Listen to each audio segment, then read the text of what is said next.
is changing fast and the issues are becoming increasingly complex, from global warming to social change to disparity in wealth. All of these issues ask us to dig deep. Each of us has the capacity to adapt, creatively adapt to changing outside conditions, but we really haven't tapped into that much. And of course, the aggression is a sign that we're failing to do so. My name is Donna Jones. This is the Insight to Action podcast. This is the place where you'll gain insights and inspiration from innovative thinkers and doers in business who hold a higher vision for humanity. If you're interested in co-creating the future moment by moment, this is the program where you'll meet people like you. I've been talking to a lot of companies who dare to be different, and thanks to Doug Kirkpatrick from Morningstar Self-Management, I was introduced to Matt Perez. Now, Matt is the Chief Operating Officer and co-founder of Nearsoft, Inc., which is a dynamic self-managed organization dedicated to helping software developers grow their teams. Matt's based in San Francisco area, but Nearsoft operates worldwide. Doug considers him both a pioneer and an expert in the workplace of the future, so we're going to find out why right now. Matt, when you started out in the beginning with Nearsoft, what was the problem that Nearsoft was inspired to solve at the very beginning there? Well, at the beginning, it was a very personal problem for me. I spent my whole career on the product development side. So I've been through 6 startups, worked for some microsystems for 9 years, and it was a lot of fun. Like I said, always building product, right? And almost always had a component of outsourcing. And that was the thing. Is everybody insisted that it was cheaper and faster and develop around the sun and all this other stuff. And so, I tried it and tried different ways, and I kept trying to make it work, and it just wasn't working. I wasn't saving any money in the end, because when you took into account the frustrations and the trips and all that, I left my last startup, and I was speaking to a friend of mine about all these problems and what I was looking for, etc. And they said, if we could do this in Mexico, it would be a no-brainer. And in terms, talking about quote unquote outsourcing, I remember going home that day and thinking, maybe there is an opportunity here if I can figure out how to do this closer. And so it went from there. So it was a personal pain that I had that I wish somebody had solved for me. And given that nobody has solved it satisfactorily, I went around and figured that if I had that problem, that other people had that problem. I talked to a bunch of friends of mine, and they said, "Oh yeah, if you were closer, it'd be so much nicer," and blah blah blah blah. That's where it started. What's fun about that story is that a lot of companies have been started through those sorts of things. If I have this problem, that's how Skype began. I mean, way back when they had a problem between the three of them working in Estonia and Denmark and I believe Sweden or Finland perhaps, and the only way they could solve it was by coming up with what ended up being Skype in the end. So yeah. So in other words, what the problem was initially was this whole outsourcing thing was getting extremely costly. But you've taken it to someplace different, and I appreciate the inspiration that's behind what you've done, because you've really tackled your approach in Nearsoft with culture as a competitive advantage. Right. So let's talk about what is that culture? What do you do inside that sets you apart? Because there's lots of companies that talk about it, but not that many that and they'll sell it, but they won't necessarily do it. You're doing it. Let's talk about that. Yeah. So, to be honest, it wasn't like we said, strong culture is going to be the solution to our problems and all that.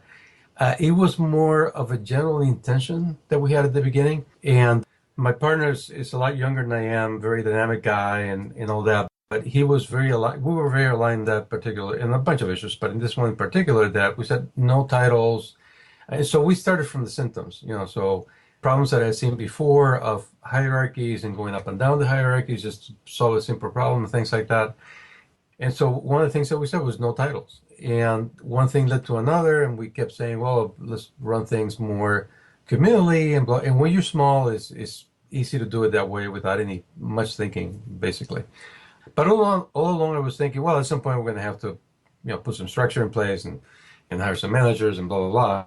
But then the more we did it, the more enthused we got about keeping it that way. We didn't know exactly how. We had the good luck of running into the book by Ricardo Semler called 7 Day Weekend. And that's actually his second book. he had written another one 10 years earlier, or 8 years earlier, called Maverick. And in both of those books, he describes in pretty good detail how he went about changing the culture at basically a factory that he had inherited from his dad. They build industrial machinery for companies around the world, and they had the same problems that everybody else had, and he wasn't satisfied with how they were going about it. And he's still a visionary. He's now into education and stuff like that. But so we read his book, and it was very, very inspirational. I mean, it was one of these things where you go, the slap in the forehead kind of moment. And then we kept reading about it, what other people were doing, and we read the book by Chip Conley called Peak that was also very influential with us, and just kept piecing it together to make it fit for us or work for us. And then what we noticed is that the more we did that, the more obvious it became that approach, that way of running a business, people were happier, people took more ownership of the problems. There wasn't complaining per se. It was more of a, hey, this is broken, I'm going to fix it. And so it also became very obvious that it was very attractive to find new people. And, that's always been our one of our core functionality, and our big pain is finding good people to join the company. And we discovered that this approach was attractive to people, not just us, it attracted other people. So one thing led to another, and we just got more and more serious about it over time. Found WorldBlue along the way and things like that. So and we can talk about WorldBlue later. And the other thing is that it had an impact on clients also. So clients noticed that our folks were not wallflowers. They spoke up, and if they saw something wrong, they spoke up about it and went about and fixed it, etc. And it all came out of the culture that we had inside the company.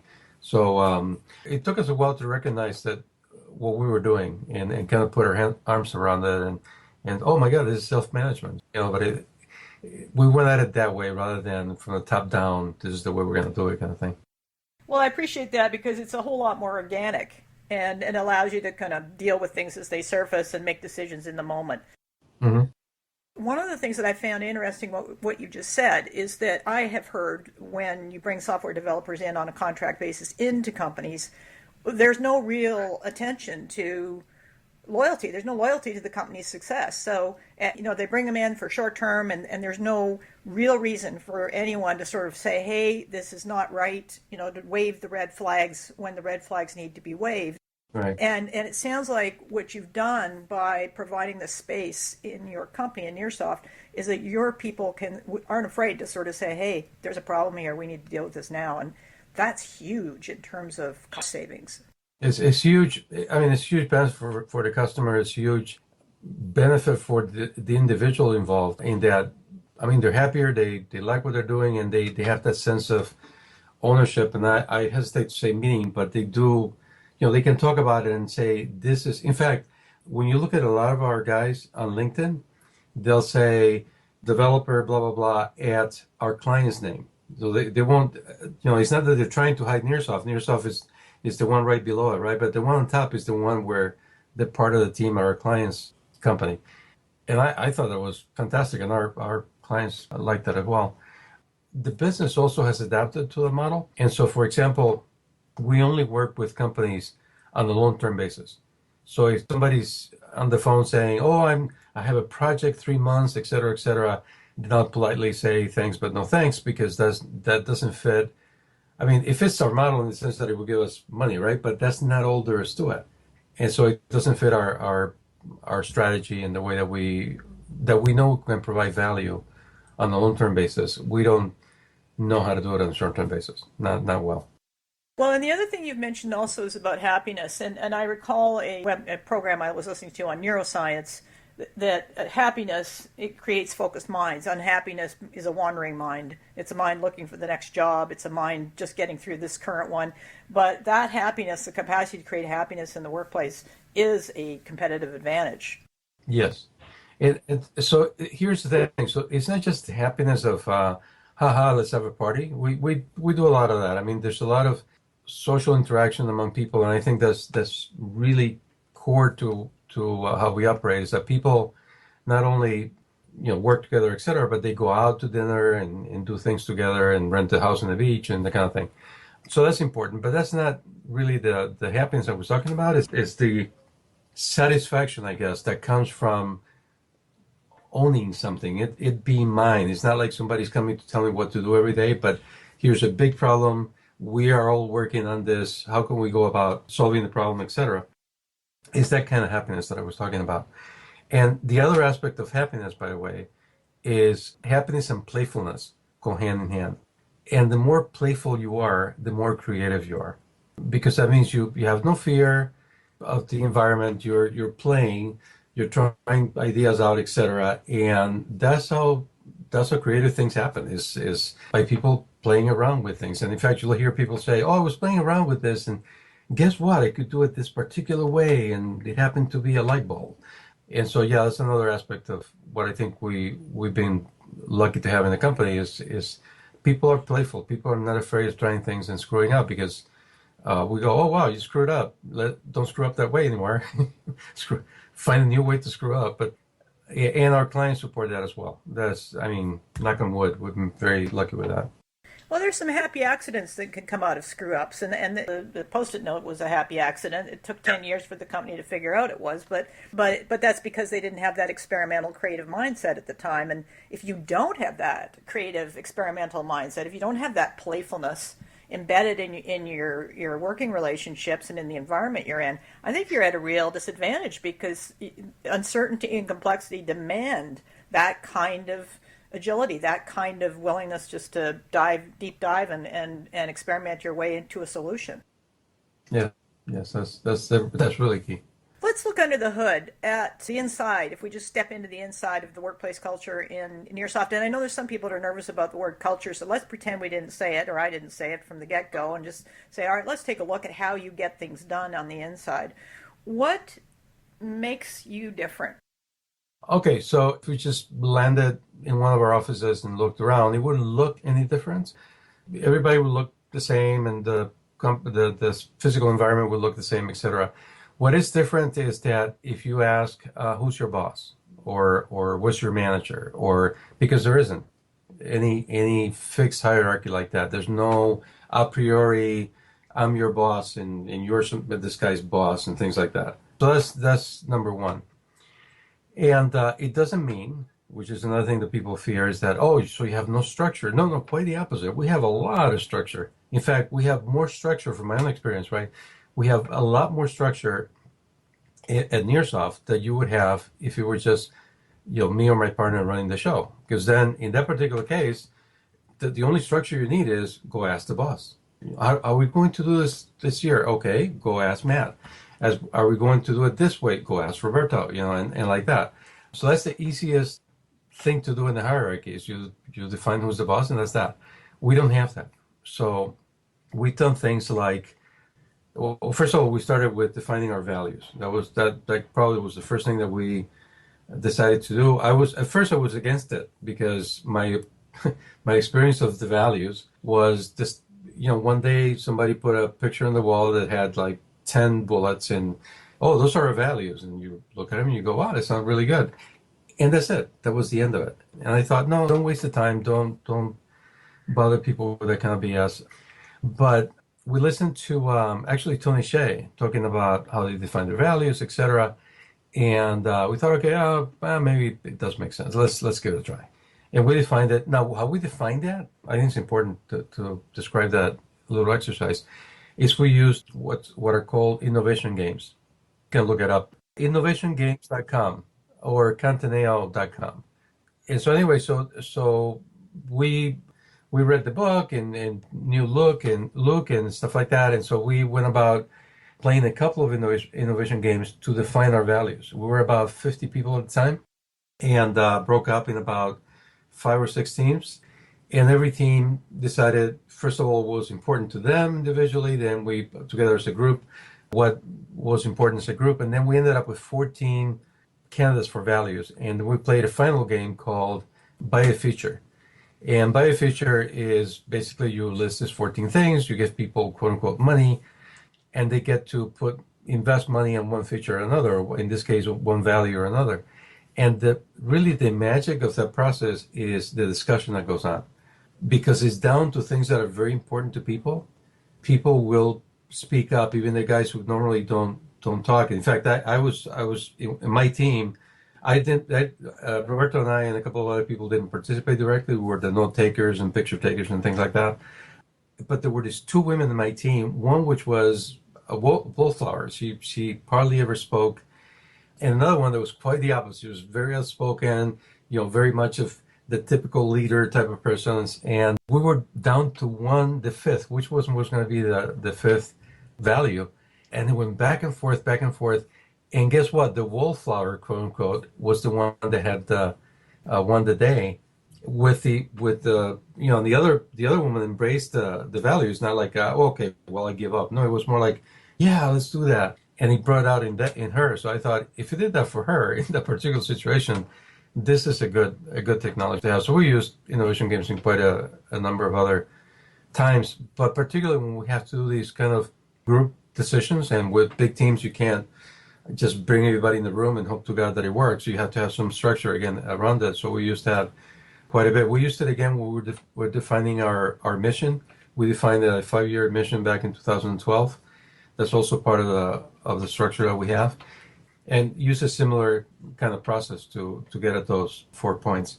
So there's the decision matrix that we define also as a team, and that defines about 24 or so types of decisions. So not specific, decision or that, but the types of decision.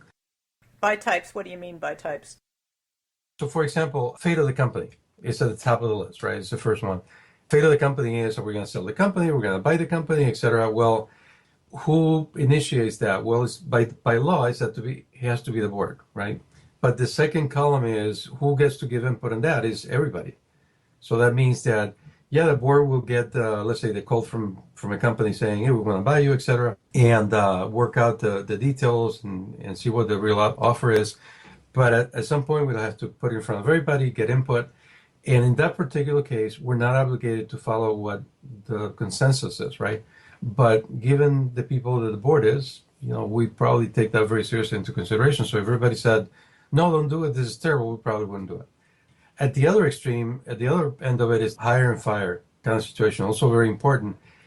But that's one that each team handles that. So for example, let's take recruiting somebody new. A recruiter, and we have people have their roles and they're expert at their own thing. So we have recruiters, and recruiters will come up with a person and say, hey, we have a candidate for, I don't know, Java developer. And 4 or 5 people will sign up to be on the different phases of the interview. At the end of it, we get together, we grade the person both on technical skills and cultural skills. And we made a decision whether to hire the person or not. It doesn't have to go to any managers. It doesn't get any approvals. It doesn't, because the thing is, we all know what our values are. We all know what our mission is. So that's it. You don't need to know any more than that to decide this person is the one that you need, and you know the needs of the client and the needs to fulfill. So yeah, that's the end of it. So those people get together. They make a decision. They make an offer. And oh, by the way, in order to make an offer, they need to know what other people are making in the company that are doing the same things, and that's all those numbers are open, by the way. So salaries, sales, every number that we've been able to think of is open in the company. Anybody can get access to those. Anybody in the company has all the wherewithal to make those kinds of decisions. So between those and firing is in the same level, and races, we can't promote people if we don't have a hierarchy. So you can't be senior anything because there's no junior anything. But there is levels of maturity, and there's some people make more money than other people, etc., because they contribute more. But again, all that, every one of those things are decided by what we call leadership teams. Each leadership team takes care of that, and they'll involve other people as we've defined. And keep notes. By the way, that's very important, keeping notes and making them public, and publishing their conclusion and making them public as well. That's all part of that structure that we've been putting together over time. Two things come to mind. Let's just talk a bit about the decision-making matrix, because one of the things I see companies fail to do, and that is measure the impact of their decisions on not only their people, but also on their clients, and they lose touch completely with what impact they have on the larger world. I mean, obviously through your participative process, it's already woven in terms of employee, so that's clear. But in terms of the bigger picture, impact on customers and so forth, how do you monitor the impact? So two ways. The more informal way is if, for example, we had a leadership team about 2 years ago. It's the third year. Yeah, so about 3 years ago, that decided that, you know what, the way that we handle bonuses at the end of the year, what we do is whatever money is left in the kitty at the end of the year after putting some capital away from next year, etc., is divided amongst us, right? And there was this formula. It was public. Everybody. I don't want to say understood it, but it was public to everybody, but nobody understood it. Very few people understood it. So these guys decided, okay, that's too complex. We need to make something simpler. And they called for a leadership team. People signed up to be part of it. And they came up with a decision that, you know what, we're just going to divide by N. So if there's $100 left and 100 people in the company, everybody gets $1. That's it. End of story. They presented to everybody, and there were some questions and stuff like that, and some minor complaining, if you will. But that was it. And so ever since then, we've been doing that, dividing by N at the end of the year. But right after that, we had an all-hands meeting for that, and right after that announcement, a couple of people came to me because they knew that I wasn't happy particularly about that way of doing things, and said, "Oh, but there's a problem." I said, "Yeah, no, I understand, but why don't you start another leadership team? Let's give this guy a year, because that's been the agreement. We're going to give this guy a year to see how it works, and then you start another leadership team. And guess what? Nobody has. So that, in a sense, is a measure of, are people so unhappy with it that they're going to bust? Well, since they haven't started another leadership team to create an alternative system, then it's probably okay. They're probably happy with the way it is now. At the other extreme, a more formal way of doing it is we're part of, and we've been doing this since 2008, we use Great Place to Work. What they do is they deploy a questionnaire to everybody, and I think 80% of the people have to respond, and then they give back the statistics, not who said what, but in a aggregated way. Are people happy about this or unhappy about that, etc.?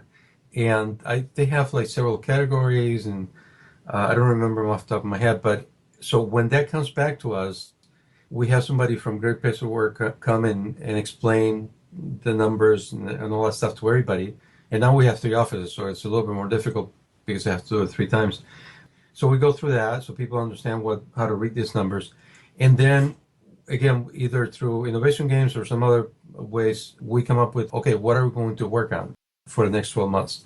And we usually do the obvious. We usually take the one with the lowest score, even if it is a relatively high score for the industry, but the lowest score for us, and think about what can we do about this, and can we crank it up, etc. And we do a similar thing with the World Blue. So World Blue is about freedom-centric organizations. And again, they also have a questionnaire that we deploy. We get and they have 10 principles defined, by the way, which also we've adopted our principles. Then they ask a bunch of questions around each specific principle. And again, based on those, you know what grade you got this year versus last year, and you try to improve the ones that went down or have been low for a couple of years or whatever. So that's a more formal way of keeping track of things. And we talk to our clients all the time, so we know what impact we're having and stuff like that. But it sounds almost like a sales pitch, but it's not. It's people are just super happy. Well, there's plenty of room for initiative in there. I mean, you've just described, if you see something wrong, you've got the space to solve it. And so you're not waiting for somebody else to solve it. You're not delegating the well-being of yourself and the company to some boss, or you have to actually jump in. That's very powerful. I think it was Monday or Tuesday.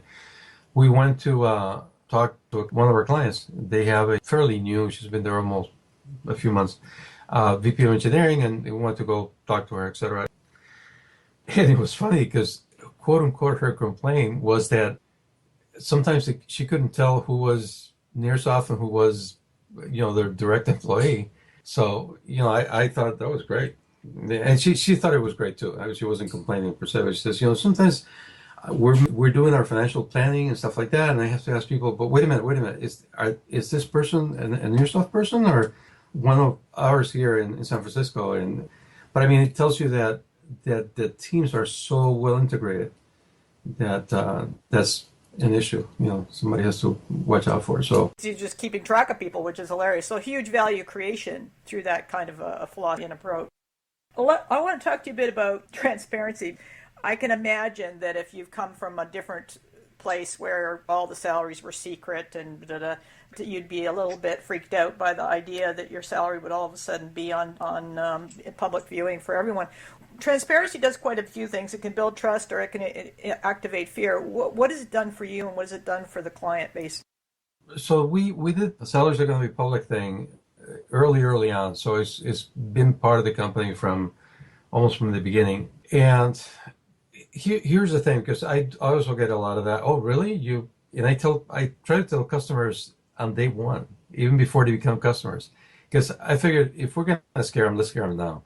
And so I say the thing about, all our numbers are public, including our salaries. You invariably, if somebody in the room that goes, really? Or makes the face that says, really? You're crazy. And my thing is, look, in every company, everybody thinks that they know what other people makes, right? So you think that, this person makes more than me and this person makes less than me. Why? Because, people talk and they guess and they look at the car that you're driving. And the problem is that it's always wrong. And the example I give people is if you don't like somebody in the company, you normally don't think, oh, but I make more money than they do. No, you normally think the opposite. You make up this thing in your head about, oh, they probably make more money than I do, and I don't like them, and they don't do their work, and it just becomes a big problem. As opposed to, if that really bothers you, go and ask and find out for real what the person makes. And what you find is that they make about the same or less or whatever, but you know the reality.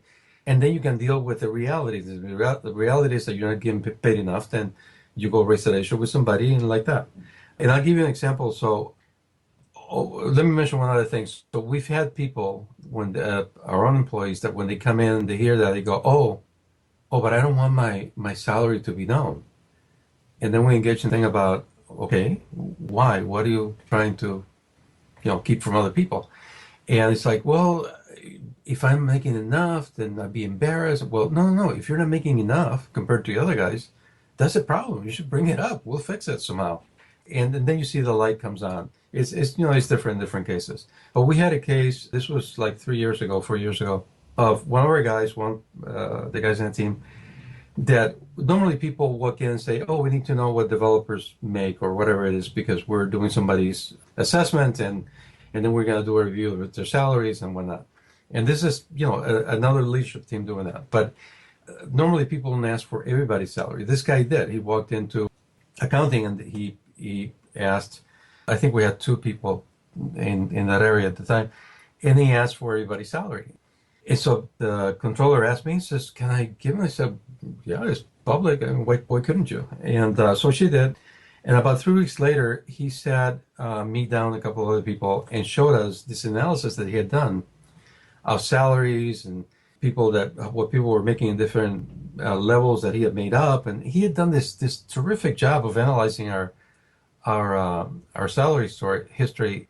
It made it very clear that we had some things to take care of. Again, it was a benefit that I didn't think of, didn't expect, and it came from this guy's individual curiosity, and he wanted to know, and then discovered that things were not what they should be. And it was one of these things where we couldn't fix everybody's salaries on day one, so we did over a couple of years, but eventually we took care of that, and we try to keep going back to that analysis every year or so. To our clients, is in fact, just before this interview, I had what we call a kickoff with a brand new client. And one of the things that we say is, look, if there's any problems with the individual in your team, first take it up with that person. The team should talk to them. If the team, can't resolve the problem, then involve me or whatever. But first talk to the person. And then there's a question of, well, but can I talk to them about, how they're behaving or their performance, and they go, yeah, that's exactly what I want you to talk to them about, because then you can directly say, hey, look, this didn't happen and that didn't happen, as opposed to me saying, well, such and thus says that you didn't do this, or this didn't work as well as you promised, or whatever. Why put me in the middle? Go talk to the person directly. They're adults, and you guys will figure it out. And only if things get out of hand, then drag me into it. I've never been dragged into a problem. Things get resolved, and oftentimes I don't hear about them. And that, to me, that's the ideal way of doing things. If you need somebody to help you with your marriage, etc., yes, you should do it. But I think we can all agree that that's crisis mode. That's not the normal way that things should happen. And it's the same thing in any kind of human relationship. So yeah, exactly. Well said. Let's clear up one assumption that the listeners may have, because one thing we hear a lot, especially when they're hearing, okay, it's a flat organization, there's a lot of transparency, people can take the initiative, all the things that we've talked about that Nearsoft, that represents, or what Nearsoft is all about. And they'll say, well, that won't work here because we're small, we're medium, we're large. I mean, pick a number. Monday, yeah, I know. It's Monday, it's Tuesday, I'm short, or who knows. Can we talk a bit about what your experience has been in terms of growing your company, scaling a flat organization where you've been able to adhere to what your experience is, both in terms of numbers, but also in terms of the experience? So one thing that I mean, I don't know for a fact, but I can imagine that it's a lot easier to be the kind of company that we are because we did it from the start. And so we've been able to, so as we've grown and scaled, we face different problems, but always coming from that position of, we want to be flexible. I hesitate to use the word flat because, in fact, there's a lot of hierarchy in the company, but it's dynamic. Those leadership teams are basically on-demand hierarchy, but they come to solve a problem and then they go away. We don't have managers, we don't have a hierarchy. In that sense, yes. When you come from that, you'll always, I mean, once you have a hammer, you want the thing to look like a nail. And we are flat hammers, so when we look at a different problem, we try to nail it down in a way that it fits with our environment. So yes, it is a lot easier to be that way from the start. It is not impossible to make the transition. In fact, Doug Kirkpatrick, that you mentioned before, is the person who introduced us. That's what he's doing these days, is helping companies make the transition. The key there is having the principles, whether the CEO or the owners, whatever you call yourselves, you have to be really clear on, okay, control is not an important thing for me, and I'm more than open to learn how to go about distributing that control to people, etc. So if that's the intention, if that's where you come from, it'll work. Where there's a will, there's a way, and you'll figure a way to do it. If you're doing it because your board told you to, or because it's fashionable, or because, if we don't do this, we're not going to get the millennials, or some nonsense like that, then save everybody a lot of pain and effort. Just don't do it. Just stay hierarchical. Tell everybody what to do, and it'll work also. Well, for a short time. Yeah, for a short time, and not as people will be as satisfied, really, and that's the thing that drives me is this making people, again, not happy in the ha-has and the happy, but like deeply satisfied? And if the answer is yes, let's do it. If not, let's think another way of doing it.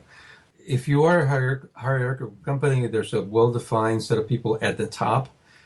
I can tell you right off the bat that you're not at the top. You're in the center of a network that you're not even aware of, all right? But if you're not at that point where you want to make the transition, then it'd be really difficult. It'd be impossible to do. On the other hand, you don't have to know the answer to everything.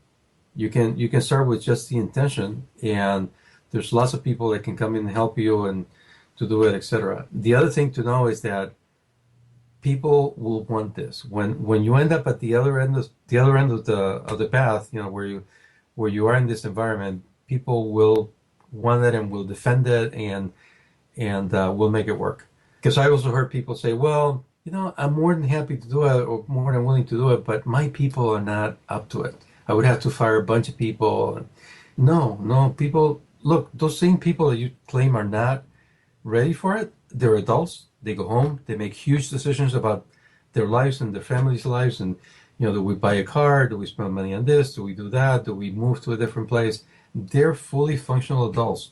They become children when they come in the door of your place because that's the way that things are structured, right? And if you want to go number one or number two, they have to raise their hand and you get to say yes or no. Forget that it's an excuse. People are capable of doing this. Well, you've just given some great tips for anyone else, any CEO, prospective startup standards on how to actually go about this. So that's fantastic. I think the key thing that I appreciate about what you've just been saying over this conversation is that, and we've heard this before, but you've, again, taken it apart and looked at the mechanics of it, is that you can have hierarchy, but it's how you use the power. In this case, you've got hierarchy, but you're distributing your power. So you don't have to get rid of hierarchy per se. It's more about how you use, how you distribute the power inside the company. Right. And unfortunately, titles have having people with titles, I mean, theoretically, that's not a problem. It could be, people could have titles, but it carries so much baggage in our larger culture. We started by getting rid of those.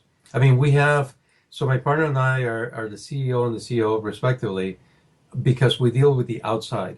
And we tried at the beginning to say, oh, we're co-founders and things like that. And invariably people would go, yeah, but what do you do? What's your role? And okay, I know what you want. I'm the CXO. Okay, so just pick a letter. But no, we eventually said, okay, you're a CFO, the COO, you're a CEO. Okay, fine. And so we introduced ourselves that way, but it's outside. On the inside, we're just us. And in our roles. So if it comes to sales, if it comes to strategy, those are our roles. But for example, I don't go into the recruiting team and tell them what to do, or I tell them what I need, and I work with them, et cetera, but not, oh, you have to do it this way, et cetera. So no, it's absolutely not that way. And, well, it's funny what you've mentioned, because I've interviewed on one of my webinar series that I was doing a company in Stockholm. In Sweden, you don't have to have a CEO, so they were just able to get rid of the position altogether and distribute the responsibilities throughout. And then in Denmark, a company that was modeling its culture, or modeling its design, its organizational design off of what CRISP were doing in Stockholm. In Denmark, you have to have that name, that CEO name, and so they have it. But on the interview I did, the CEO is the only one who doesn't have a name tag. So it's just they've done it in name only. But you've raised an interesting point, because there's so much security about the label, especially North America, where we just need the label. Oh yeah, now I know what I'm doing. You're the boss. It's like, yeah, no, that's not the case actually. So I think we're going to undergo a massive shift in language, letting go of fixed set mindsets around what language is all about as well. Yeah. In the new models that we're seeing coming out, which Nearsoft is a great role model for. Yeah, in fact, another one that, again, just came up with this kickoff with new client is the guy who was leading that meeting is what we call, his role is as success coach. He's fairly new in the company, about 6 months or so. And as he's talking, he said something about, oh, we'll have somebody from our, from our recruiting department or something like that. And I made a mental note of talking to him and saying, okay, remember, we don't have departments. So let me explain why that's important. Because again, you say department and people think the traditional department. We have, like I said, people that are recruiters and are really good at it, and et cetera. We have people that are really good at people development, and that's what they do. But no, we don't have departments, because again, it's another artificial boundary that you're creating that impedes your performance and what you do for yourselves and for your clients and for the world, kind of thing. So no, and again, we're very sensitive to that kind of thing. Anything that sounds like, oh, you're putting up a wall here, it's like, nope, let's go tear it down as quickly as possible. Excellent. Tremendous work you're doing at Nearsoft. Anything else you want to add that would help companies that are looking at either making the transformation or doing it from the beginning? If they're doing it from the beginning, like I said, it's a lot easier. There's a way to do it. There's plenty of examples out there, and Medium went at it that way, and Buffer went at it that way. You can look at them as examples. We publish a lot of stuff that we do, and also I would highly recommend going to one of the World Blue events. There's one every year, because then you're in the pack with other people that are doing it and are living it, etc. It's like, I don't know if you watch Dog Whisperer, Cesar Milan, and one of the things that he uses when the dogs are really bad is that he brings the dog that's really disturbed into his pack, and his pack is very healthy, and they know how to socialize, etc. And just by hanging around with the rest of the pack, the quote unquote bad dog eventually learns how to be a dog. So World Blue for me is like the pack that you go hang out with to I don't know, just absorb how the people talk and what they talk about, etc. And also, we're very open if in the sense of if you want to come stay with us for 3 months to kind of get a feel for what things look like and be parts of leadership teams and stuff like that, talk to me. We're very open to have people come in, even if you're in a quote unquote competitive company, because we don't think of competition. We think of we're all it's a big environment. You know, we all happen to be working in this end of the environment. One day we're going to go for the same client and not, I'm going to lose, going to get him. But you know what? I don't see it as losing and getting him. It's like, they're a better fit for you for whatever reason and not for me, then fine. That's life. But yeah, so anybody wants to come hang out with us for a week to a month or whatever, let us know. We're more than happy to host you. And they'll go to where to do that, Matt? What's your contact info? Oh, so my email is mperez@nearsoft.com. Probably the easiest thing to remember. I'm also on Skype, and it gets more complicated. So start with the email or phone number. My phone number is 408-691-1034. That's 408-691-1034. And just call me. And you can go to the Nearsoft website at nearsoft.com. Matt, thank you very much for being on the program. Great conversation. Really appreciate it. Lots of insight here. Thank you, Donna. I'm Donna Jones. I provide personal growth for business, mentoring leaders and decision makers who are really ready to adapt their awareness and inner skill set to both meet and match the complexity and speed of change. I also bring intuitive insight into decision making and leadership expansion so that collaboration can benefit from conflicting perspectives and higher trust. By embedding a healthy balance between certainty and uncertainty, growth at a personal and organizational level has a serious chance. Contact me through LinkedIn or through www.frominsight2action.com. And it's Donna, D-A-W-N-A. You may have noticed that I've been adding music on at the end. These are coming from friends of mine who are musicians who are doing rather brilliant work in the area of music. This month, the rest of this month in November, I've got for you Peter Cook's track called Mars Warming. It's an acoustic number. Peter Cook is a business innovation rock/musician out of the UK, and we are collaborating with Mark Romero, who you've been listening to earlier, to put on some great fun programs on innovation for business that actually get into the deeper systems effect for innovation. So have a listen to this. Hope you enjoy it.